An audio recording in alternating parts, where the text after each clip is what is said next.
Oi, gente, meu nome é Lilian, sou enfermeira. Fiquei responsável de ministrar para vocês a disciplina de biossegurança. Nós vamos estar iniciando hoje a disciplina, vamos ver uma breve introdução do que é a biossegurança, alguns conceitos, algumas definições, para que a gente possa ter um norte, para que a gente possa se aprofundar mais na frente no nosso conteúdo, na nossa disciplina de biossegurança, certo? Então é muito importante a gente saber que dentro da biossegurança nós iremos trabalhar com métodos de barreiras. Barreiras estas que vão servir para a nossa própria proteção, para a nossa própria segurança e, consequentemente, para a segurança do nosso paciente, do nosso cliente. Então é como se fosse um muro. Todos os meios que nós vamos utilizar dentro da biossegurança vão ser exatamente considerados barreiras de proteção. Mas para a gente entender quais são esses métodos, quais são esses meios, é muito importante a gente saber qual o conceito de biossegurança, que é que a literatura traz para a gente conceituando biossegurança. É uma condição de segurança alcançada por um conjunto de ações com o objetivo de prevenir, controlar, reduzir ou até mesmo eliminar os riscos inerentes às atividades que possam comprometer a saúde humana, a saúde animal também, bem como a própria natureza, o próprio meio ambiente. Essa definição que eu trouxe para vocês é a definição da Anvisa, da Agência Nacional de Vigilância Sanitária. Então, biossegurança é um conjunto de todas as ações que vão visar garantir a nossa proteção, a proteção do ser humano, proteção do meio ambiente e proteção dos animais, seja qual for essa ação. E dentro da área da saúde, nós também englobamos esse conceito de biossegurança, uma vez que nós estamos lidando diretamente com patologias, com micro-organismos, vírus, bactérias, protozoários, seja lá o que for. No nosso dia a dia, na nossa rotina de trabalho, enquanto profissionais da saúde, nós precisamos utilizar a biossegurança como forma de proteção, tanto para a gente quanto para o nosso paciente. Então, nós sabemos que nós, da área da saúde, estamos expostos frequentemente a agentes patogênicos, como aqueles que eu citei anteriormente, vírus, bactérias, protozoários, fungos, etc. Nós estamos expostos também, além desses micro-organismos, estamos expostos a outros tipos de risco também, riscos físicos, químicos, biológicos, riscos de acidente, riscos ergonômicos, que a gente vai destrinchar cada um deles mais na frente nos próximos slides. Então, a biossegurança engloba medidas que buscam garantir a saúde do trabalhador e da população de maneira geral. É o controle dos riscos, bem como, principalmente, o controle de infecções. A gente sabe que no ambiente hospitalar, os pacientes, nós que somos profissionais, estamos expostos a esses fatores de risco, então nós precisamos de medidas para que todos esses riscos sejam minimizados ou até mesmo eliminados do nosso dia a dia, do nosso trabalho.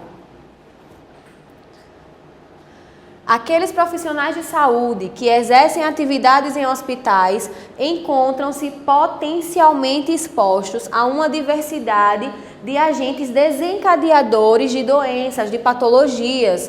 Esses agentes, eles podem ser, como a gente falou anteriormente, agentes físicos, agentes químicos e agentes biológicos. Dentro dos agentes biológicos é que nós vamos encontrar a questão dos micro-organismos, dos vírus, etc.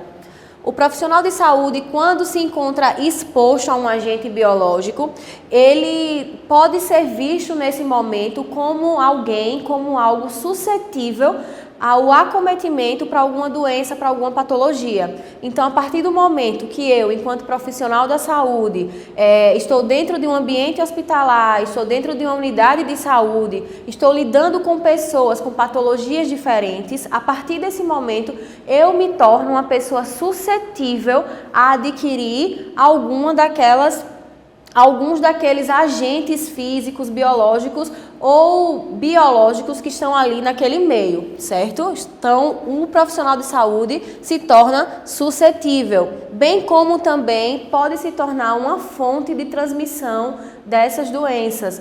Uma vez que eu estou com o paciente, tendo os cuidados com o paciente, se eu não higienizar as minhas mãos, se eu não tiver os devidos cuidados e depois eu seguir para outro paciente, eu posso servir como um veículo de transmissão de determinada patologia de um paciente para o outro paciente. Então, além de eu ser suscetível ao adoecimento, por estar lidando de frente com esses problemas, eu também posso ser um fator de risco, um veículo que eu posso levar a transmissão dessa doença para outro paciente, se eu não tiver os cuidados de biossegurança necessários. Riscos ocupacionais. O que são esses riscos? São os riscos de acidentes aos quais os trabalhadores, de maneira geral, estão sujeitos em um ambiente de trabalho. Então, a partir do momento que a gente sai da nossa casa, que a gente vai para o nosso ambiente de trabalho, nós já estamos sujeitos a nos depararmos com alguma situação que pode nos trazer prejuízos, seja a nossa saúde psicológica, seja o nosso físico, seja lá o que for. Então, nós consideramos isso como risco ocupacional, principalmente no nosso ambiente de trabalho. Então, o risco ocupacional está totalmente ligado e se refere aos riscos que nós corremos no nosso ambiente de trabalho. Qualquer situação que apresente risco de dano à saúde do trabalhador caracteriza-se um risco ocupacional. Então, aqui nesse esquema que eu coloquei aqui, está destrinchando cada um desses riscos que nós podemos estar expostos no nosso dia a dia, no nosso trabalho, e alguns exemplos desses riscos. Então, o risco ocupacional é todo e qualquer risco que nós, enquanto trabalhadores, estamos expostos frequentemente. Esses riscos ocupacionais são divididos em 5 tipos de riscos, em cinco classes. A primeira delas, riscos físicos, segundo, riscos químicos, riscos biológicos, riscos ergonômicos e riscos mecânicos. Exemplos aqui de riscos físicos: trabalhadores, funcionários que estão diretamente lidando com situações de ruídos, vibrações, calor, um ambiente de trabalho muito frio, um ambiente de trabalho muito úmido. Então, pessoas que trabalham em ambientes com essas características estão expostas a riscos físicos. Dentro dos riscos químicos, nós temos pessoas que trabalham com gases, com vapores, produtos químicos de modo geral. Aplicando no ambiente hospitalar, por exemplo, um risco químico aqui, uma classe de trabalhadores que tem esse risco químico mais acentuado é o pessoal da higienização, por exemplo, porque eles trabalham com produtos químicos, fazendo diluição do cloro, hipoclorito, então eles têm esse risco químico um pouquinho mais acentuado, certo? Riscos biológicos, como eu já falei, bactérias, vírus, protozoários, fungos, entre outros micro-organismos. A enfermagem tem uma vulnerabilidade maior, uma susceptibilidade muito maior a esse risco biológico, porque a gente está lidando diretamente com o paciente, estamos lidando com as secreções desse paciente, administrando medicamentos, então nós temos contato com sangue, com secreção, com a pele desse paciente, com a mucosa desse paciente, locais onde se encontram todos esses agentes biológicos, vírus, bactérias, etc. Outro tipo de risco é o risco ergonômico. Pessoas que trabalham diariamente fazendo esforço físico excessivo, levantamento e transporte de peso, o trabalho noturno também se enquadra nessa categoria de risco, risco ergonômico. Os profissionais que geralmente dão plantão noturno, eles se enquadram também nesse quadro de risco aqui, risco ergonômico, uma vez que há um desgaste físico desse trabalhador. E por último, a última classificação, riscos mecânicos. Pessoas que trabalham com máquinas, maquinário grande, maquinário pesado, que tem o risco de ter um acidente de trabalho devido a essas máquinas, ambientes com iluminação inadequada, ambientes escuros, onde o trabalhador não consegue ver direito ali o que é que ele tá fazendo. Então, todos esses exemplos se enquadram nos riscos mecânicos, principalmente também a questão dos trabalhadores que lidam diretamente com energia. Então, tem um risco de ocorrer algum choque elétrico e desse trabalhador via óbito.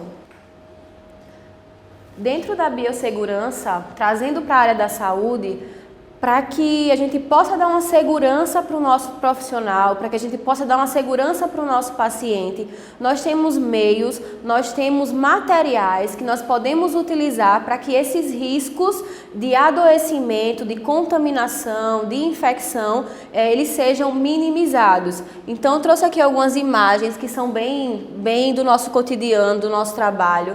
Nós podemos estar fazendo uso desses materiais, desses equipamentos individuais de proteção, para que a gente venha se proteger e venha proteger também a saúde do nosso cliente. O uso de luvas, uso de máscara e de gorro, uso do jaleco, do avental, uso do propé nos ambientes em que for permitido, o uso aqui do avental descartável, e aqui nós temos um funcionário que está utilizando óculos de proteção.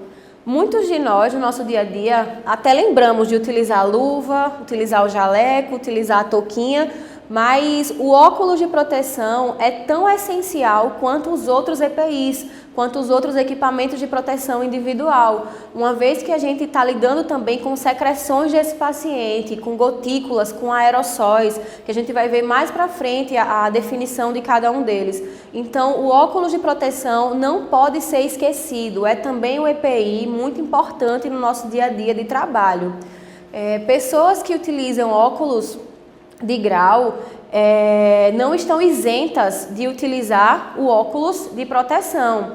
Existem óculos específicos que a gente pode utilizar acima do nosso óculos de grau, justamente para servir como uma barreira de proteção, para que não venha a ter nenhuma gotícula de saliva, de qualquer outra secreção do paciente na nossa mucosa ocular, uma vez que nós também podemos adquirir doenças por meio da nossa mucosa ocular. Outras técnicas que nós também podemos adotar e que não são menos importantes do que os EPIs é a questão da nossa lavagem e da antisepsia das mãos.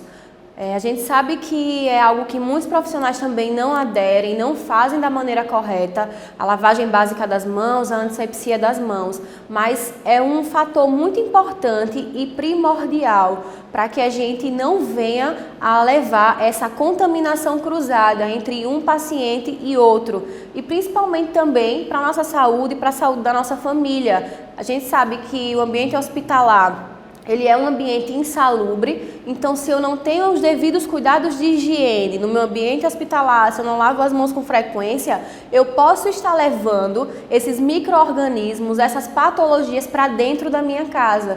Então não é só importante para nós enquanto profissionais, mas a gente também precisa pensar nos nossos familiares que estão em casa. Então essas medidas de segurança, essas medidas de biossegurança devem ser empregadas no nosso dia a dia de trabalho. A gente sabe que a Anvisa, ela preconiza um meio, uma forma, uma técnica de lavagem básica das mãos. Eu vou estar passando mais na frente aqui como que é essa técnica correta, porque foi comprovado cientificamente que se nós fizermos essa técnica de lavagem básica das mãos corretamente, no tempo certo, da maneira certa, essa microbiota que existe nas nossas mãos durante o nosso trabalho, ela é reduzida. Portanto, a chance da gente levar alguma doença para casa, da gente levar alguma contaminação de um paciente para o outro, ela é reduzida se nós fizermos corretamente a lavagem básica das mãos ou até mesmo a antisepsia das mãos com álcool. O que é essa lavagem básica das mãos? É o ato de higienizar as mãos com água e sabão comum sob a forma líquida. Por que eu friso aqui sob forma líquida? Porque não adianta a gente lavar as nossas mãos com sabão em barra. Uma vez que o sabão em barra ele vai ficar exposto, ali naquele sabão vão ficar aderidas bactérias, fungos e etc. E ali naquele sabão em barra vai acontecer uma proliferação desses micro-organismos. Por isso que é importante não utilizarmos sabão em barra, e sim o sabão na forma líquida. Estaremos mais seguros, mais protegidos. Sabemos que as mãos constituem a principal via de transmissão de micro-organismos. Na nossa mão, nós sabemos que já existem micro-organismos que residem na nossa mão, que fazem parte da nossa flora, fazem parte da microbiota da nossa mão, certo? Então, esses micro-organismos, quando em contato com outros pacientes, com os micro-organismos de outros pacientes, de outras pessoas, eles podem se proliferar. Então, é a partir dessa proliferação que acontece a contaminação. Então, por isso a importância da lavagem correta das mãos, da antisepsia correta das mãos, para reduzir essa microbiota que está alojada nas nossas mãos, que já existe nas nossas mãos. Então, a lavagem básica das mãos é importante para a prevenção, controle da disseminação das infecções. Então, a pergunta, um questionamento muito importante. Então, quando que nós, profissionais da saúde, durante o nosso trabalho, precisamos lavar as mãos? Praticamente em todos os momentos. Antes de qualquer procedimento, depois de qualquer procedimento. Coloquei aqui outros exemplos. No início e no fim do nosso turno de trabalho. Então, se eu vou de ônibus trabalhar, quando eu chego no meu setor de trabalho, eu preciso lavar as mãos, porque eu tenho contato com micro-organismos externos e não posso estar levando esses micro-organismos de fora para dentro do hospital, porque se isso acontecer, eu vou estar aumentando a chance de infecção dos meus pacientes e aumentando assim os custos com antibióticos, os custos com diárias do meu hospital, bem como colocando em risco a saúde de cada um deles. Lavar as mãos também antes de preparar medicações e antes de qualquer procedimento que a gente venha fazer, é muito importante.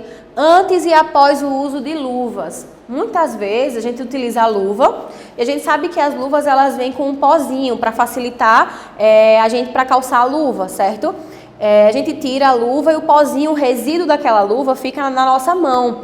Então é muito importante a gente não colocar álcool em gel em cima desse pozinho da luva. E sim, a gente fazer a lavagem básica das mãos. Então sempre que as nossas mãos estiverem visivelmente sujas, a gente precisa fazer a lavagem básica das mãos. Mas se eu toquei num paciente e preciso tocar no outro paciente, seja lá para ajeitar um lençol, para fazer alguma coisa com esse outro paciente, se as minhas mãos não estiverem visivelmente sujas, eu posso fazer a antisepsia com álcool em gel, certo? Mas se minha mão estiver visivelmente suja, até mesmo com o pozinho da luva, aí nesse caso eu preciso realizar a lavagem básica das mãos com o sabão líquido. Precisamos lavar as mãos também após utilizar o banheiro, isso aqui é óbvio, a gente já faz na nossa casa. Antes e depois do contato com os pacientes, após o manuseio de material contaminado. Exemplos de materiais contaminados. O paciente, ele precisou urinar, então a gente pegou lá o papagaio, a paradeira e colocou para esse paciente poder urinar, certo? Então ali eu estou tendo contato, mesmo que de luva, com aquele material que está contaminado com a urina do paciente. Então é necessário, depois do contato com esses materiais contaminados, a gente fazer a lavagem básica das nossas mãos. Após o contato direto com secreções e matéria orgânica, o exemplo que eu dei da urina entra aqui também, entre os diversos procedimentos realizados no mesmo paciente. O que isso quer dizer?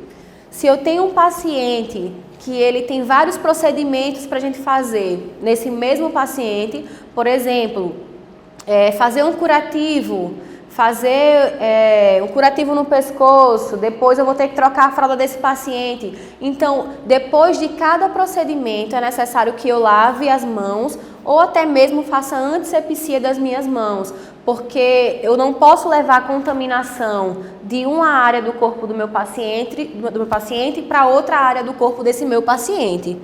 Então, ao término de cada tarefa, é necessário a lavagem básica das mãos.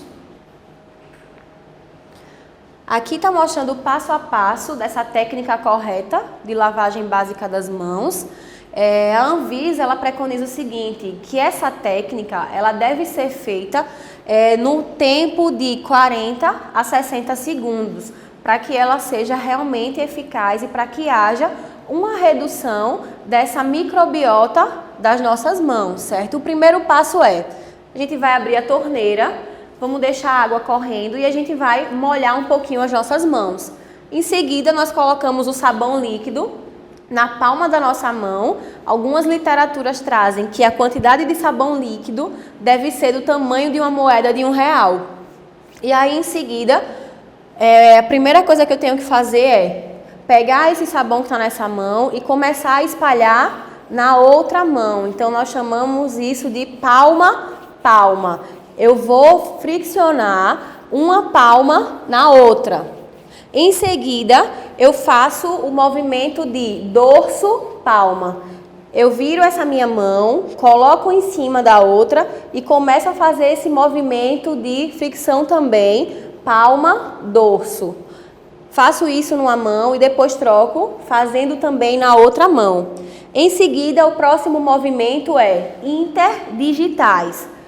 Uno uma mão à outra dessa forma e começo a fazer também esse movimento para que as minhas interdigitais, para que as regiões entre os meus dedos também possam ser higienizadas. O outro movimento, articulações. Uno uma mão à outra dessa forma e faço esse movimento, fazendo a higiene das minhas articulações. Depois eu posso trocar o lado e fazer também da mesma forma. O penúltimo movimento que nós fazemos é do nosso polegar.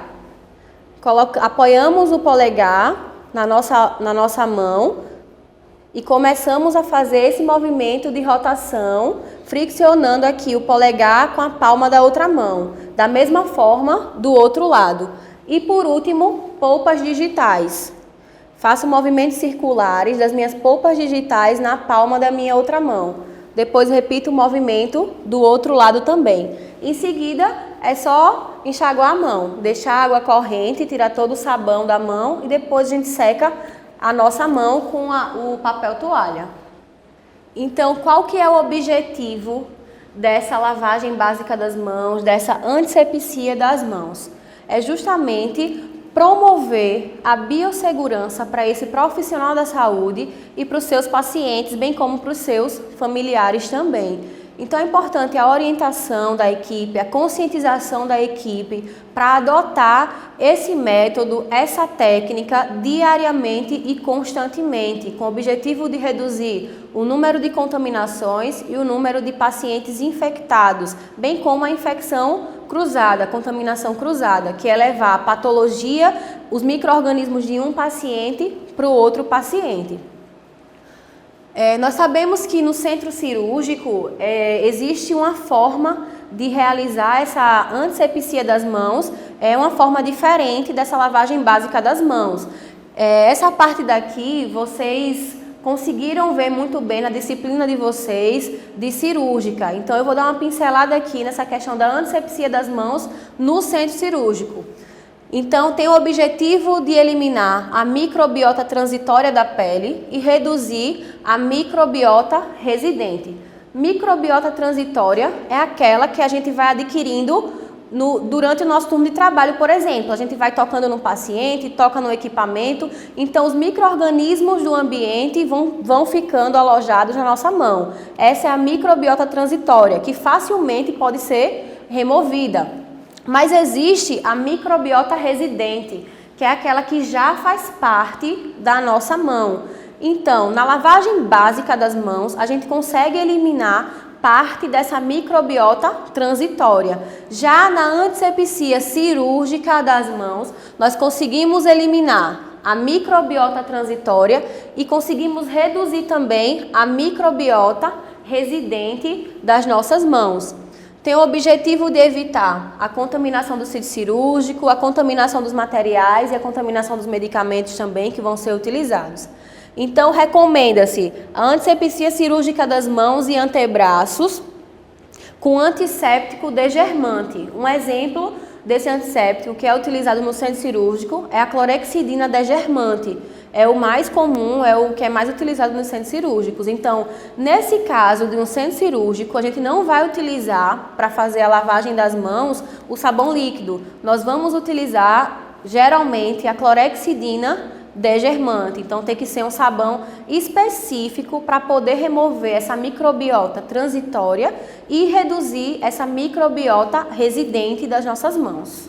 Aqui está mostrando um pouquinho do passo a passo no centro cirúrgico. A gente vê aqui que a duração desse procedimento, dessa técnica, a Anvisa recomenda que seja de 3 a 5 minutos para a primeira cirurgia que esse médico, que essa equipe vai fazer, e de 2 a 3 minutos para as cirurgias subsequentes, certo? Então, a mão vai ser lavada com água e depois a pessoa que for realizar essa técnica vai pegar uma escovinha, essa escovinha já vem com clorexidina degermante, e aí a pessoa começa a fazer a lavagem, a antisepsia das mãos e do antebraço também. Entre os dedos também, que é muito importante, pega a escovinha e passa na região das unhas também para poder retirar toda a sujidade. Alguns lembretes muito importantes. O uso de luvas não exclui a lavagem das mãos.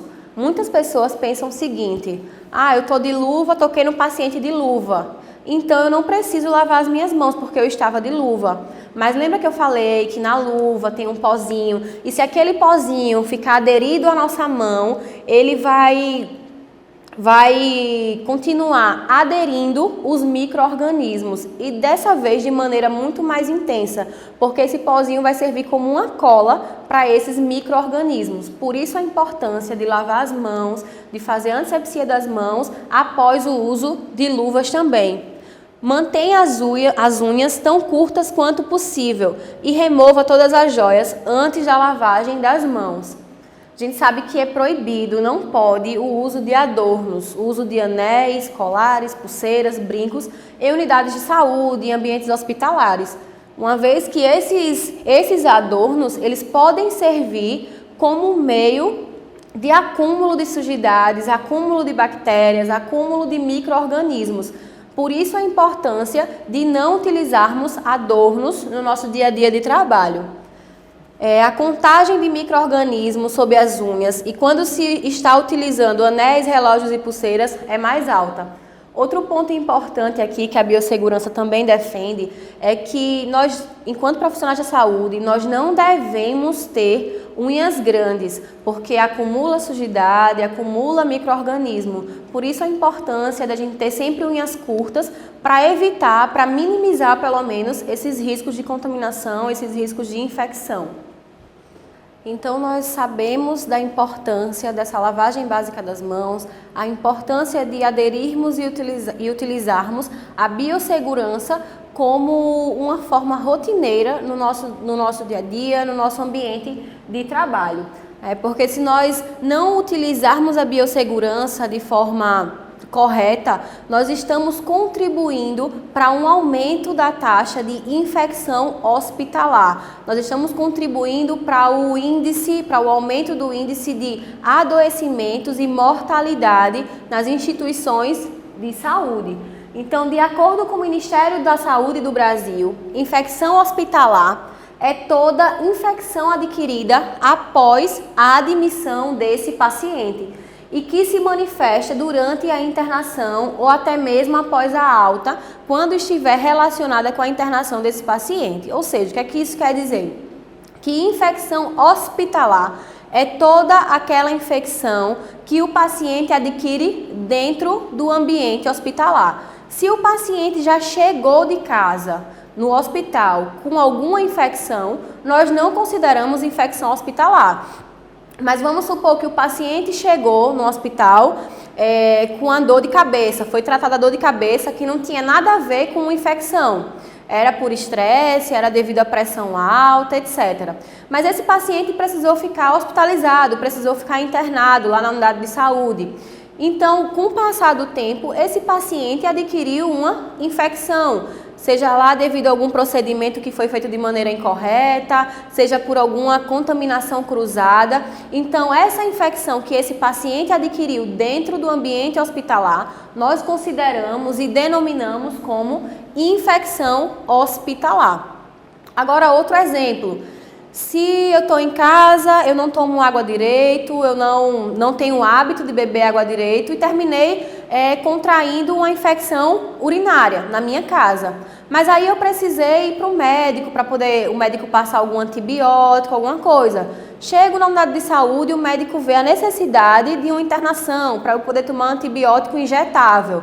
Então, eu já cheguei no hospital com uma infecção prévia. Então, eu não considero essa infecção como infecção hospitalar, porque eu não adquiri essa infecção dentro do ambiente hospitalar. As infecções hospitalares constituem um sério problema, acarretando uma maior taxa de mortalidade e letalidade. Nós sabemos também, nós temos o conhecimento também de que muitas das infecções hospitalares são por culpa dos próprios profissionais de saúde, porque não colocam em prática a biossegurança da maneira que deveriam colocar em prática. Então, muitas vezes, muitos dos pacientes que adquirem uma infecção hospitalar, essas infecções são acarretadas devido à não utilização das técnicas de biossegurança. Então, esse é um grave problema, porque as taxas de morbimortalidade decorrentes da infecção hospitalar são taxas muito altas, são taxas absurdas, e que se nós tivéssemos a consciência diária, constante, de colocarmos em prática as técnicas de biossegurança, essas taxas de morbimortalidade, elas seriam muito mais reduzidas. Em torno de 90% das infecções hospitalares são causadas por agentes bacterianos e os outros 10% sendo representadas por vírus, fungos e protozoários. Então, dentro de um ambiente hospitalar, as bactérias são fatores que precisam ser muito bem vistos, muito bem acompanhados, muito bem tratados, uma vez que o maior índice de contaminação, de infecção hospitalar é devido a bactérias. Então, o profissional de saúde que não tem o hábito de lavar as mãos, não tem o hábito de utilizar luvas, não tem o hábito de fazer antisepsia com álcool em gel, contribui de forma muito intensa nesse índice de infecção hospitalar por bactéria. Muitas dessas bactérias que estão no ambiente hospitalar são bactérias resistentes, bactérias que são difíceis de serem tratadas, porque são resistentes a inúmeros antibióticos. Então, por isso que nós temos que ter essa atenção dobrada, uma vez que as bactérias têm esse poder de adquirir resistência a certos tipos de antibióticos. Isso faz com que o tempo de internação do meu paciente seja prolongado, isso faz com que os gastos com antibióticos aumentem, os gastos com diárias hospitalares também aumentem, etc. Então, não é só algo que vai afetar o próprio paciente, mas afeta também toda a equipe de saúde, todo o gestor da saúde, o gestor hospitalar e etc. Então, são custos que aumentam, que triplicam, sem falar também na questão da morbidade e na questão da letalidade, né? Isso daí depende de cada tipo de bactéria que esse paciente ele pode adquirir. A enfermagem, dentro das comissões de controle hospitalar, que nós chamamos de CCIH, é de extrema importância, já que é o profissional de saúde que tem um contato mais direto com o paciente.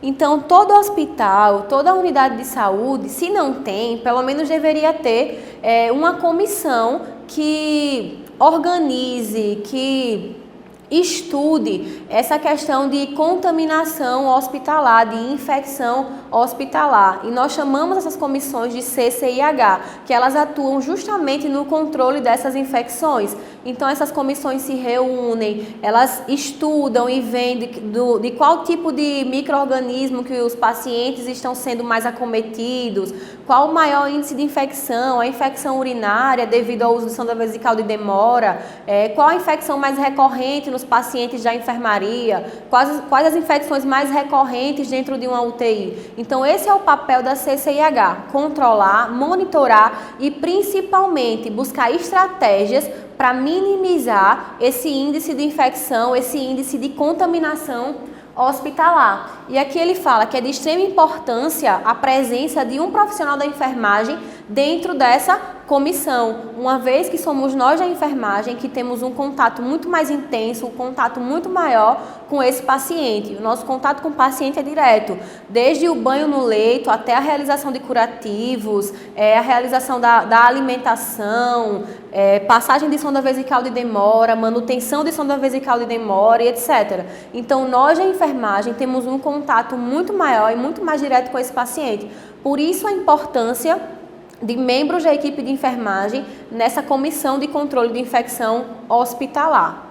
Temos propriedade para falarmos sobre o assunto. O papel do enfermeiro nessa comissão é de orientar os profissionais de saúde no que diz respeito à prevenção de infecções e contribuir com medidas específicas para que não ocorra disseminação de micro-organismos dentro do ambiente hospitalar. Resumindo, isso aqui é tudo o que a gente falou anteriormente, a importância de um profissional da enfermagem na CCIH, porque nós temos propriedade para falar sobre o assunto, uma vez que nós estamos convivendo ali diariamente, frequentemente, de maneira muito intensa com os nossos pacientes. Então, infecção hospitalar, ela tem, de acordo com a origem, ela pode ser classificada de duas formas, como endógena, que é uma infecção que o paciente adquire a partir da própria microbiota dele, ou seja, nós sabemos que no nosso corpo existem inúmeros micro-organismos, inúmeras bactérias, vírus, fungos e etc. Então, se eu adquiro uma infecção, se esse fungo que tem no meu corpo, por exemplo, ele se prolifera de uma maneira exacerbada, eu posso contrair uma infecção endógena, porque é de uma microbiota que já faz parte do meu corpo. Mas a exógena, ela se refere ao seguinte, é aquela infecção adquirida a partir de pacientes ou de outros pacientes ou a partir de profissionais de saúde, que é justamente a infecção cruzada, a contaminação cruzada, como a gente falou lá no início da nossa aula, que o profissional de saúde ele serve como transporte, serve como vetor da transmissão dos micro-organismos de um paciente para o outro paciente, se eu não fizer o uso das técnicas de biossegurança. Então, se eu toco no paciente, faço um curativo em um paciente, se eu não lavar as minhas mãos, se eu não higienizar as minhas mãos e já for direto para outro paciente, esse segundo paciente ele está totalmente suscetível a adquirir uma infecção devido aos micro-organismos do paciente anterior. Então, nós consideramos essa infecção como infecção exógena. Fator externo envolvido nessa questão da infecção. Sobre a transmissão. A infecção hospitalar pode ser transmitida a todo indivíduo, desde que esteja presente os seguintes elementos. Então, para que ocorra uma infecção, é necessário que haja uma fonte de infecção, ou seja, um paciente, por exemplo, um paciente com alguma bactéria resistente, um hospedeiro suscetível, um exemplo, eu, enquanto profissional da saúde, eu posso ser um hospedeiro suscetível se eu não estiver utilizando os meus EPIs, ou então até mesmo o outro paciente, pode ser também um hospedeiro suscetível. E tem que ter também um meio de transmissão, certo? Vou explicar cada um deles separadamente. O que seria essa fonte de infecção? São considerados como fontes de infecção pacientes, funcionários e algumas vezes através de visitantes ou acompanhantes, equipamentos do ambiente hospitalar, incluindo medicamentos e brinquedos. Então, para se ocorrer uma infecção, é necessário existir uma fonte de infecção, alguém que esteja contaminado, que esteja infectado, que vai passar essa infecção para outra pessoa. Hospedeiro suscetível Estão inseridos neste item os pacientes que apresentam alguma deficiência imunológica. Então, nós sabemos que se o paciente está com a imunidade baixa, está imunodeprimido, pacientes que são portadores do vírus HIV, pacientes que fazem tratamento quimioterápico, pacientes que estão com essa imunidade já fragilizada, são considerados hospedeiros suscetíveis. Até mesmo profissionais da saúde que estão indo trabalhar sem tomar as vacinas corretamente. Então, a gente acaba se tornando hospedeiro suscetível também, certo? Pessoas que se submetem à realização de procedimentos invasivos.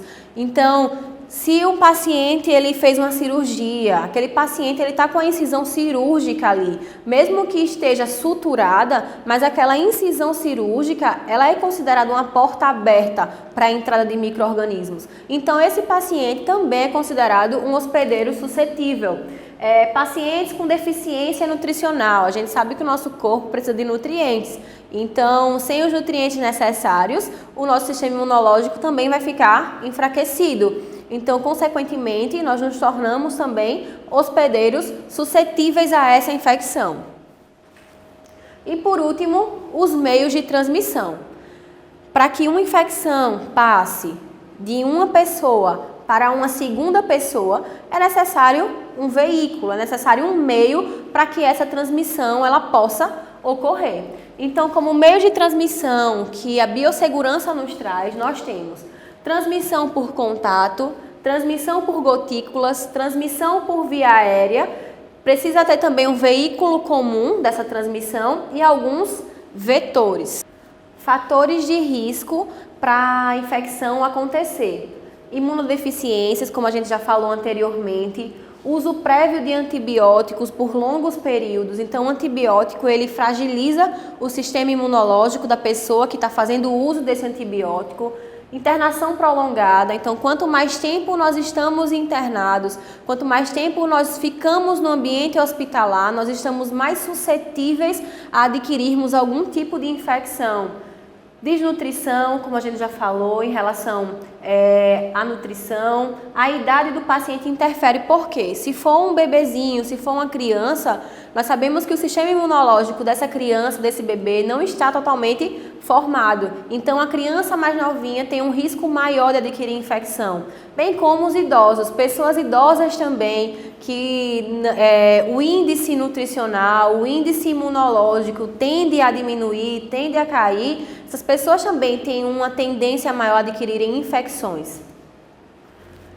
A equipe inferior em relação ao número de clientes. Isso aqui é um bom exemplo para a gente. Retrata muito a nossa realidade, retrata muito a realidade do SUS, né, que é o Sistema Único de Saúde. Então, nós sabemos que existe uma sobrecarga de trabalho para os nossos profissionais, ou seja, muito paciente para pouco profissional. Então, se eu tenho poucos profissionais, eu preciso que um profissional lide com inúmeros pacientes, ou seja, profissional sobrecarregado tem uma chance maior de disseminar a infecção, uma vez que vai estar mais corrido para trabalhar, o profissional pode não atentar para a lavagem básica das mãos, então a sobrecarga de trabalho pode ser também um fator que aumenta essa taxa de morbidade e mortalidade devido à infecção hospitalar. Falando um pouquinho aqui sobre essa comissão de controle de infecção hospitalar, sobre a CCIH, o Programa de Controle de Infecção Hospitalar é um conjunto de ações desenvolvidas deliberada e sistematicamente com vistas à redução máxima possível do índice e da gravidade das infecções hospitalares. É justamente o que a gente falou. Qual a função da CCIH? Orientar, controlar, monitorar, conscientizar, buscando minimizar, buscando reduzir esse índice de infecção hospitalar. A CCIH de um hospital, ela deve elaborar, implementar, manter e continuar avaliando aquilo que foi implementado, para saber se as ações que nós estamos fazendo no ambiente hospitalar, de conscientização e de controle das infecções, estão sendo realmente eficazes. Então, esse também é um dos papéis dessa CCIH dentro do hospital. Avaliar periodicamente as informações providas pela vigilância epidemiológica de infecções hospitalares e aprovar as medidas de controle propostas pelos membros da CCIH. Então, se eu faço parte da CCIH e eu percebo que na UTI do hospital o maior índice de infecção é devido ao uso de sonda vesical de demora. Mas aí vou começar a estudar por que está acontecendo essa infecção devido à sonda vesical de demora. Será que essa sonda está passando do dia de troca? Será que os profissionais não estão atentos à troca dessa sonda vesical de demora? Será que a fixação da sonda está de maneira incorreta, fazendo com que haja uma atração na uretra desse paciente? Então, a CCIH vai estudar toda a situação e buscar soluções para esses problemas. Então, é uma avaliação sistemática e contínua que a CCIH faz. Adequar, implementar e supervisionar a aplicação de normas e rotinas. Então, não basta apenas dar as ideias, dar as sugestões de ações. É importante também o controle, a avaliação e o acompanhamento para ver se realmente a equipe está aderindo a essas ações, essas técnicas de biossegurança. Tem o papel também de notificar ao organismo de gestão do SUS os casos diagnosticados ou os casos suspeitos de outras doenças sob vigilância epidemiológica, no caso de notificação compulsória. O que é notificação compulsória? Existem algumas doenças que são preconizadas pelo Ministério da Saúde que devem ser de notificação compulsória, ou seja, se eu tenho um paciente que ele chegou no meu ambiente de trabalho, esse paciente está com suspeita de leptospirose, suspeita de coronavírus, que está muito atual essa questão do coronavírus. Então, é uma doença de notificação compulsória. Paciente chegou com suspeita, eu tenho que imediatamente notificar essa suspeita. E se for confirmado, também eu preciso notificar a confirmação dessa doença. Então, existe uma lista de doenças que são de notificação compulsória. Eu preciso notificar imediatamente o serviço de saúde, preciso notificar e informar a vigilância epidemiológica. Vamos sair um pouquinho da infecção hospitalar e falar agora um pouquinho sobre a infecção comunitária. Infecção comunitária é aquela constatada ou em incubação no ato de admissão do paciente, desde que não esteja relacionada com a internação anterior no mesmo hospital. Esse aqui é o exemplo que eu dei da infecção urinária, né? A pessoa está em casa, não tem o hábito de beber água, não tem o hábito de higiene íntima também muito constante, muito correto. Então, essa pessoa adquiriu uma infecção urinária em casa e precisou procurar a unidade hospitalar para poder ser tratada, para poder fazer uso de antibiótico. Então, a pessoa deu entrada com a infecção. Então, nós não consideramos infecção hospitalar, nós consideramos uma infecção comunitária. A pessoa já chegou no hospital com essa infecção. Infecção hospitalar é aquela adquirida após a admissão do paciente que se manifesta durante a internação ou após a alta, quando puder ser relacionada com a internação ou com procedimentos hospitalares, certo? Em relação às cirurgias que nós falamos também anteriormente, nós sabemos que essas cirurgias elas podem ser classificadas de algumas formas. Eu vou listar aqui, vou citar as formas que essas cirurgias elas podem ser classificadas de acordo com o seu grau, com o seu índice de contaminação. Cirurgia limpa são aquelas cirurgias realizadas em tecidos estéreis ou passíveis de descontaminação, como, por exemplo, cirurgias na epiderme, na pele, tecido subcutâneo, cirurgia do sistema nervoso e cirurgias cardiovascular, ou seja, são cirurgias limpas, que não têm um alto índice de contaminação, de risco de contaminação. Cirurgias potencialmente contaminadas são aquelas realizadas em tecidos colonizados por flora microbiana pouco numerosa, como, por exemplo, cirurgias do trato gastrointestinal, exceto o cólon, cirurgias respiratórias, cirurgias geniturinárias e cirurgias oculares. Então, consideramos essas cirurgias como potencialmente contaminadas. E cirurgias contaminadas são aquelas realizadas em tecidos recentemente traumatizados e abertos, colonizados por flora bacteriana abundante, ou seja, existe um alto número, um alto índice de bactérias no local. Exemplos, cirurgias no cólon, cirurgias no reto e cirurgias no ânus. E por último, as cirurgias infectadas, que são todas as intervenções cirúrgicas realizadas em qualquer tecido ou órgão em presença de processo infeccioso, ou seja, que tenha uma coleção purulenta ali, que tenha algum abscesso ou tecido necrótico. Um exemplo é um apêndice supurado, um apêndice que rompeu e que toda aquela secreção purulenta acabou saindo. Então, nós consideramos uma cirurgia de apendicite, quando o apêndice supurou, como uma cirurgia infectada. Então, nós encerramos a nossa primeira aula aqui de biossegurança e nos veremos na nossa próxima aula.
Bom, gente, vamos retornar à nossa aula, vamos dar continuidade à nossa aula de biossegurança.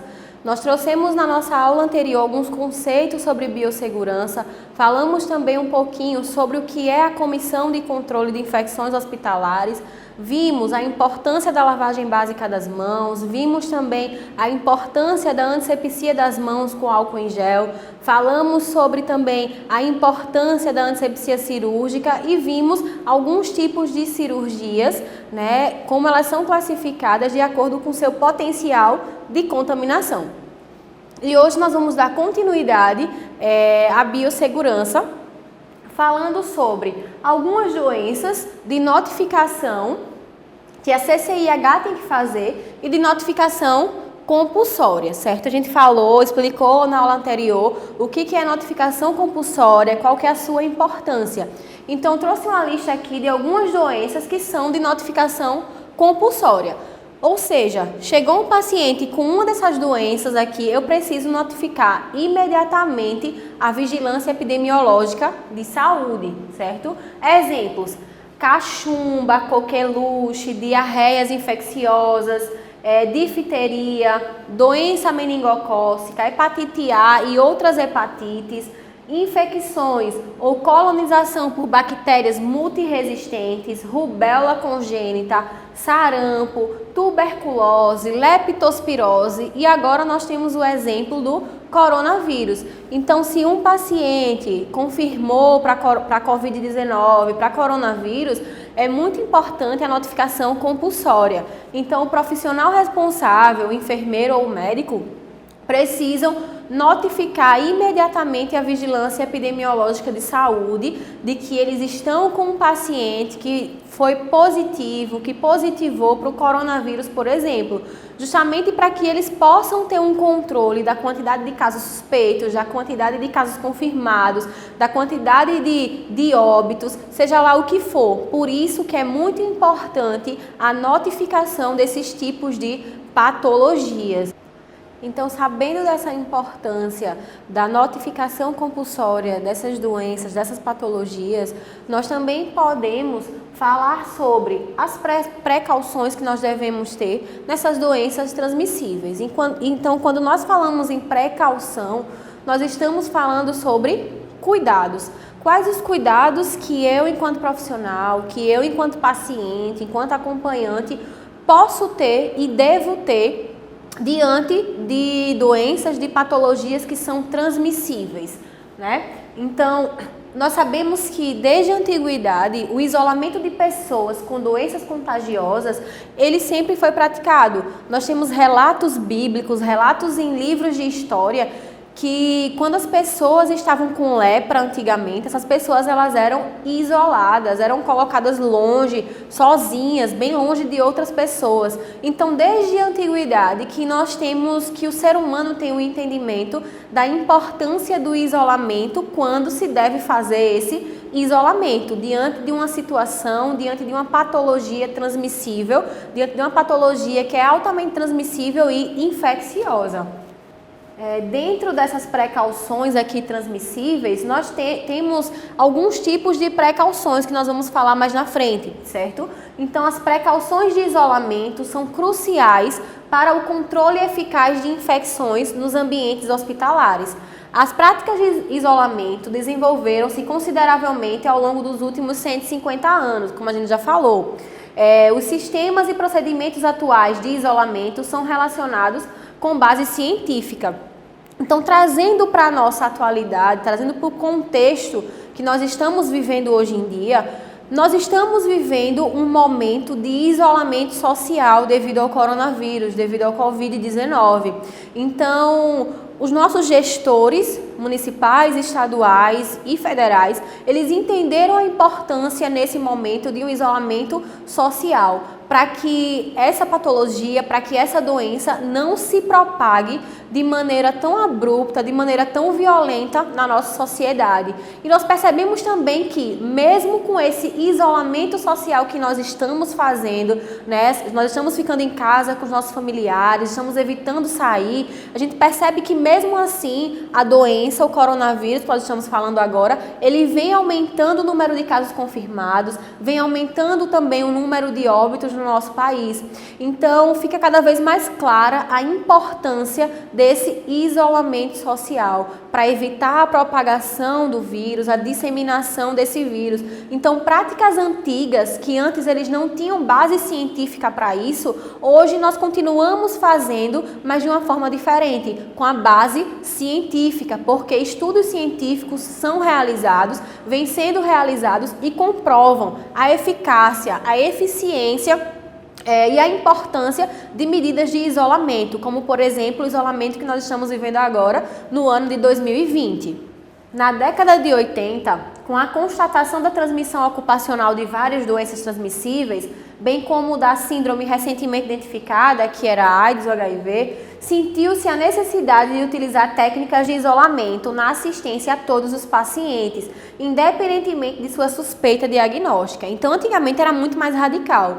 Qualquer pessoa que tivesse doente, o pessoal já queria isolar, sem saber qual era a doença, nem nada do tipo.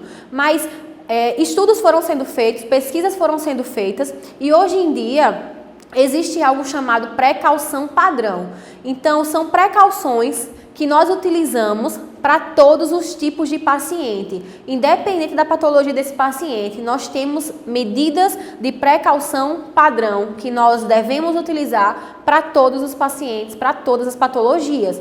Agora, quando uma patologia é confirmada, como o caso do coronavírus, por exemplo, o caso da tuberculose, aí já passa de precaução padrão para um segundo momento, para outro tipo de precaução que a gente vai ver mais na frente. Então, visando reduzir o risco de transmissão de micro-organismos a partir de fontes conhecidas ou não, propôs-se em serviços de saúde a utilização de novas medidas chamadas de precaução padrão, ou seja, precauções utilizadas para todos os pacientes, precauções utilizadas para todos os tipos de doença, confirmada ou não confirmada. Nós, enquanto profissionais da saúde, precisamos utilizar a precaução padrão. E o que é que inclui essa precaução padrão? Inclui o uso de barreiras, de equipamento de proteção individual, uso de EPIs, e devem ser aplicadas toda vez que houver a possibilidade de contato com sangue, com secreção, com excreção, com fluido corporal desse paciente, pele não íntegra, mucosa desse paciente, com exceção do suor. Aqui está uma imagem do que é essa precaução padrão, ou seja, para todos os pacientes eu preciso usar EPIs, eu preciso me paramentar, independente da patologia desse paciente, certo? Então, é necessário fazer sempre a higiene das mãos, como a gente já viu. É importante o uso de luvas e o uso de aventais, seja um jaleco ou seja um avental descartável. O uso de óculos de proteção, não é o óculos de grau apenas, mas o óculos de proteção também. E o uso de máscara cirúrgica, certo? No caso da precaução padrão, a máscara ela é cirúrgica, aquela máscara comum. E como precaução padrão, o uso da caixa de pérfuro cortante. Nessa caixa aqui a gente despreza todo o material pérfuro cortante. Então, isso daqui se refere à precaução padrão. Os cuidados que são considerados padrão para todos os tipos de paciente. Ao invés do termo isolamento, é muito mais apropriado a gente utilizar o termo precaução. Óbvio que o termo isolamento é muito utilizado ainda, nós estamos utilizando nos nossos dias atuais o termo isolamento, mas quando nós estamos nos referindo ao uso de EPIs, ao uso de estratégias de biossegurança, nós nos referimos da seguinte forma, nós falamos sobre precaução. Essas precauções são divididas em duas etapas, certo? Se chegou um paciente para mim, meu primeiro contato com esse paciente, eu não sei o que ele tem, eu vou utilizar precaução padrão. Lavar as mãos, utilizar óculos, utilizar máscara cirúrgica, utilizar o meu avental, o meu jaleco e desprezar os pérfuro cortantes na caixa de pérfuro cortante, certo? Essa é a primeira etapa. Independente do diagnóstico, meu primeiro contato do paciente vai ser com precaução padrão. Já o segundo contato, a minha segunda etapa da precaução é a seguinte: pacientes com infecção conhecida ou suspeita que exijam mais do que a precaução padrão para que a gente possa se prevenir, certo? Então vamos falar um pouquinho mais na frente sobre esses outros tipos de precaução, além da precaução padrão. Então, precaução padrão vai ser sempre a primeira etapa para todos os pacientes. E em seguida, diagnóstico suspeito ou confirmado de determinada patologia, nós vamos utilizar as precauções baseadas na transmissão. Então, nós sabemos que as patologias podem ser transmitidas por aerossóis, gotículas e através do contato. Então, a gente vai falar sobre as precauções baseadas na transmissão por aerossol, por gotícula e por contato.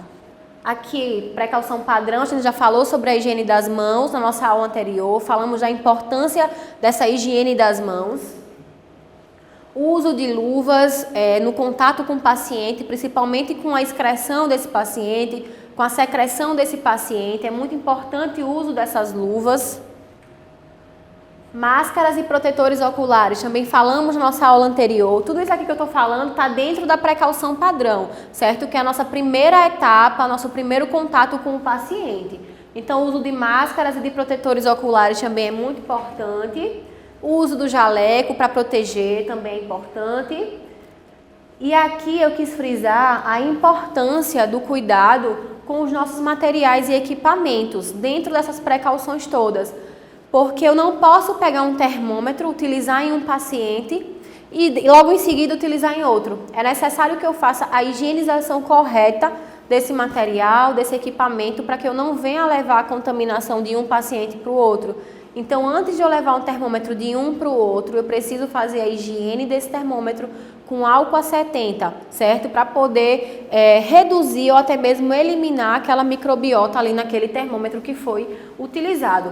Esse exemplo serve também para estetoscópio, para tensiômetro, para qualquer outro equipamento, qualquer outro material que a gente vai utilizar em comum para todos os pacientes. Alguns cuidados com o ambiente, como a gente também sabe que é importante, manter as superfícies limpas, manter tudo sempre bem higienizado, os leitos, os móveis da unidade de saúde, do ambiente hospitalar, certo? E os pérfuro-cortantes, que a gente sabe que eles devem ser descartados sempre na caixa coletora de pérfuro-cortantes, para evitar acidentes de trabalho, certo? Agora vamos falar um pouquinho sobre essas precauções baseadas na transmissão. Nós temos transmissão por gotículas, por aerossóis e transmissão de contato. Vamos falar sobre as precauções aéreas primeiro. Em conjunto com as precauções padrão, as precauções contra aerossóis, aqui está se referindo a aerossol, certo? São previstas para reduzir o risco de exposição e infecção por meio de transmissão aérea. O que são esses aerossóis? Aerossóis são partículas muito maiores do que as gotículas, muito menores do que as gotículas, certo? E essas partículas de aerossóis, por serem menores, elas ficam suspensas no ar por um longo período de tempo. Então, esses aerossóis permanecem no ar, flutuando no ar por um longo período de tempo. Eles não tendem a descer como as gotículas, ou seja, as gotículas são muito mais pesadas do que os aerossóis. Então, esses aerossóis no ar, eles em contato com a mucosa da outra pessoa, com os olhos, com o nariz, com a boca, tende a entrar nessa pessoa, né, entrar através da mucosa na corrente sanguínea e aí sim a pessoa desencadear um processo infeccioso, um processo inflamatório, desencadear alguma patologia, alguma doença por meio de um aerossol, certo? Então as partículas permanecem suspensas no ar por longos períodos de tempo, contendo o agente infeccioso viável. Um exemplo de doença que é transmitida por aerossol é a tuberculose, certo? Então, por isso que a tuberculose, no tratamento de pacientes com tuberculose, é muito importante que o profissional de saúde utilize não aquela máscara cirúrgica, a simples, mas utilize uma máscara mais grossa, com um filtro mais grosso, que nós chamamos de máscara N95 ou máscara PFF2, certo? Aqui na imagem nós podemos ver precaução aérea, né, que é a precaução por aerossol, higiene das mãos, a máscara N95, a máscara cirúrgica e para o paciente tem que ser a máscara cirúrgica, para o profissional tem que ser a máscara N95. E o paciente que tem alguma doença que é transmitida por aerossol, ele deve ficar num quarto privativo. E esse quarto privativo tem que ser de porta fechada. Exemplos de doenças por aerossol, coloquei aqui. tuberculose, catapora, sarampo. E por que eu coloquei aqui o coronavírus? O coronavírus, ele é transmitido por gotícula, a gente já sabe disso, não é por aerossol. Mas existem procedimentos que, quando são feitos com o paciente portador de coronavírus, esses procedimentos geram aerossóis, ou seja, o paciente para de transmitir gotícula, de eliminar a gotícula, e essa gotícula se transforma em um aerossol.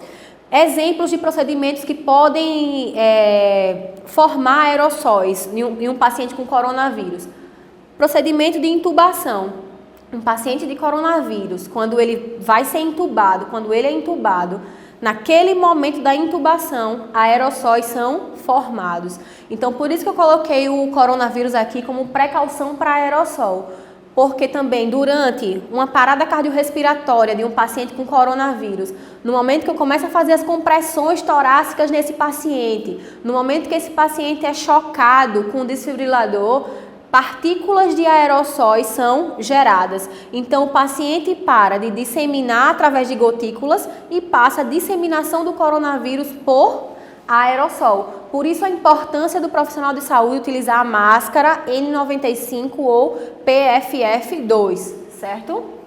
Instalação do paciente, eu já falei, né, que é deixar esse paciente num quarto privativo, com a porta fechada. Ah, Lilian, mas no nosso trabalho só tem um quarto para isolamento e eu tenho 2 pacientes de coronavírus. E agora o que é que eu faço? Coloca os 2 pacientes de coronavírus no mesmo ambiente. Eu posso fazer isso, contanto que eu tenha uma distância entre o leito de um e o leito do outro. Mas esses pacientes precisam estar num quarto privativo, ou seja, pacientes com a mesma patologia, eu posso colocar no mesmo quarto. O ideal é que fique um paciente por quarto, um paciente por isolamento, digamos assim. Mas quando não é possível, quando não é a realidade do local de trabalho, então a gente pode colocar esses pacientes no mesmo ambiente. Precauções com gotículas. Falamos sobre aerossol, agora vamos para as gotículas. Em conjunto com as precauções padrão, as precauções de gotículas reduzem a disseminação de patógenos maiores que os aerossóis, ou seja, uma gotícula é maior do que um aerossol. Aerossol, por ser menor, tende a ficar suspenso no ar. A gotícula tende a cair. Então, quando essa gotícula cai, quando ela desce, ela se fixa nas cadeiras, nas mesas, na sala, no sofá, na estante, seja lá onde for. Então, a gotícula tende a descer e se fixar nos móveis, nos materiais, nos equipamentos. Já os aerossóis tendem a ficar suspensos e mais tempo no ar. As gotículas originam-se de um indivíduo fonte, sobretudo durante a tosse, durante o espirro, durante a conversação e em certos procedimentos, tais como a aspiração. Então, a gente sabe que coronavírus é transmitido por gotícula, certo? Então, a importância desse paciente ficar quietinho, sozinho, e também a importância dele utilizar máscara cirúrgica, certo? Porque não adianta, eu tô saudável, mas a minha irmã tá com coronavírus. Não adianta eu usar a máscara e a minha irmã que tá doente não utilizar, porque ela vai continuar disseminando as gotículas no ambiente, certo? Então eu não vou estar totalmente segura nesse caso. Então o doente tem que usar também a máscara cirúrgica. Precaução para gotícula, lavagem básica das mãos, o uso de máscara cirúrgica, tanto para o profissional quanto para o paciente, e um quarto privativo. Esse quarto ele pode ficar de porta aberta, certo? Porque as gotículas elas não ficam no ar e não percorrem distâncias muito longas. Por último, as precauções de contato. Em conjunto com as precauções padrão, as precauções de contato representam o modo mais importante e frequente de evitar a transmissão de infecções hospitalares. Estão divididas em 2 subgrupos, contato direto e contato indireto. Então, o paciente que ele tem escabiose, aquelas lesões na pele, né, que causam prurido e tudo mais. A gente sabe que essas lesões, que essa patologia escabiose, pode ser transmitida por meio do contato. Então, o paciente confirmou escabiose, eu tenho que manter esse paciente em precaução de contato. Se eu sou um técnico de enfermagem, eu estou responsável por 2 pacientes. E um desses meus pacientes é o paciente com escabiose, certo? Eu tenho que ter o maior cuidado para sempre estar lavando as mãos depois que tocar nesse paciente, para não tocar nele e tocar no outro, porque o outro paciente, o segundo paciente, tem um risco muito grande de ser contaminado se eu não estiver utilizando as técnicas de biossegurança corretamente. A contaminação por contato direta envolve o contato pele a pele, ou seja, de uma pessoa com outra, certo? Já o contato indireto, ela envolve a transmissão por meio de objetos, por meio de algum vetor. Então, eu, enquanto profissional da saúde, eu posso ser um vetor dessa contaminação de um paciente para o outro. E essa contaminação nós chamamos de contaminação por contato indireto. E as medidas de precaução, certo? Para contato, nós temos como medidas higienização das mãos, o uso de aventais descartáveis, o uso de luvas e o quarto privativo também. O quarto privativo pode ficar com a porta aberta, porque não é transmitido por aerossol, mas o paciente ele precisa ficar em quarto privativo também. Em relação aos materiais de cuidado do meu paciente, quando possível, utilizar o material individual, evitando compartilhar com outros pacientes. É o exemplo que eu dei do termômetro, do tensiômetro, do glicosímetro, do estetoscópio. Sempre que eu utilizar em um paciente, eu preciso fazer a desinfecção, preciso fazer a higienização para poder utilizar em outro paciente, certo? O uso de shampoo, não vamos fazer compartilhado, cada paciente precisa ter o seu.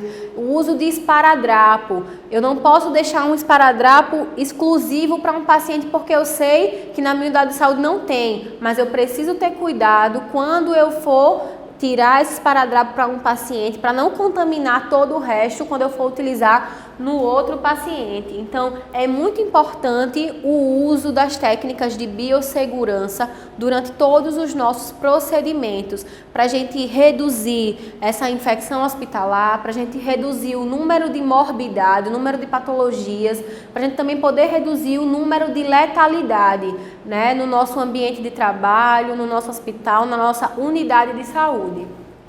Rotas comuns de contaminação, o que é que seriam isso? Se aplicam a micro-organismos transmitidos por itens contaminados, tais como alimentos, água, medicamentos e equipamentos, ou seja, rotas comuns de contaminação. A contaminação quando acontece por meio desses itens, alimento, água, medicamento e equipamento. Dentro do equipamento a gente tem todos aqueles exemplos que eu dei, né? Esparadrapo, termômetro, tensiômetro, estetoscópio e etc. Transmissão por vetores, o que é isso? Qual a diferença desse para o anterior? Ocorrem quando vetores como mosquitos, moscas, ratos e vermes têm importante papel na transmissão de doenças infecciosas. Aqui eu não preciso nem falar muito, né? Como o caso da dengue, o caso da zika, chikungunya, leptospirose, entre outras patologias que são transmitidas por meio de vetores, nesse caso vetores animais.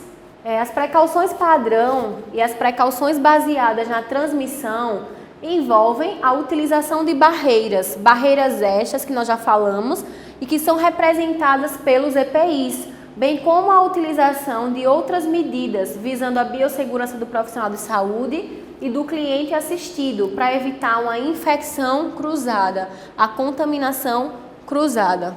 Coloquei essa imagem aqui para a gente ver o seguinte: a Anvisa e o nosso Ministério da Saúde, eles focam muito, bem como também o nosso Conselho de Enfermagem, né, o COFEN, Conselho Federal de Enfermagem, e os CORENs também, focam muito que no ambiente de trabalho a gente não pode estar utilizando maquiagens, batom, rímel. Eu sei que as mulheres gostam muito de utilizar maquiagem para ir bonita trabalhar, mas é algo que a gente não pode estar utilizando no nosso ambiente de trabalho.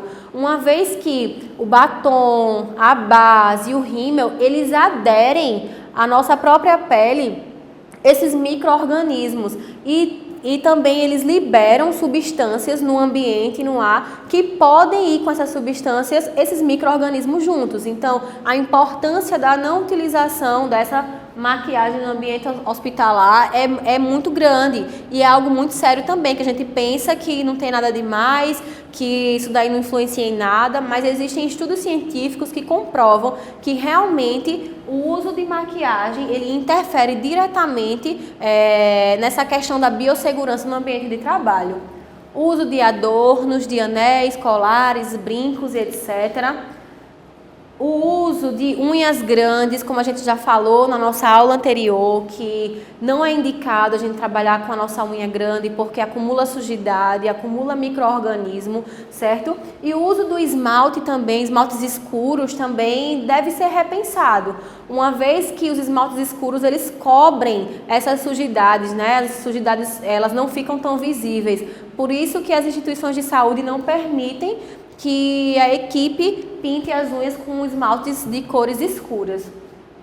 O uso de barba grande aqui para os homens também é algo que não é muito bem aceito nessa questão da biossegurança, não é muito bem aceito pelas CCIHs, né, porque também adere, os micro-organismos ficam fixos ali na barba e pode servir como um canal de transmissão de doenças, de patologias para outros pacientes, bem como aqui mulheres trabalhando com cabelo solto, cabelo grande solto. Sabemos que os cabelos têm que estar presos, com a touquinha também, muito bem amarradinho. Cuidados do cliente e do acompanhante.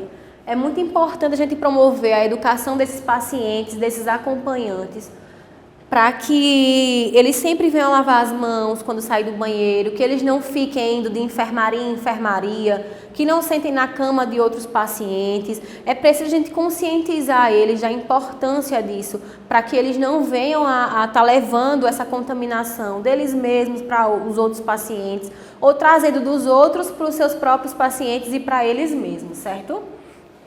Aqui foram as referências que eu utilizei nessa aula de hoje, certo? Espero que tenha ficado tudo bem claro, tudo bem amarradinho. Qualquer dúvida que vocês tiverem, nós teremos um momento onde vocês poderão tirar as dúvidas de vocês, um momento na nossa aula ao vivo, online, certo? Então, qualquer dúvida, podem estar publicando no mural aqui da nossa plataforma. E é isso. Muito obrigada.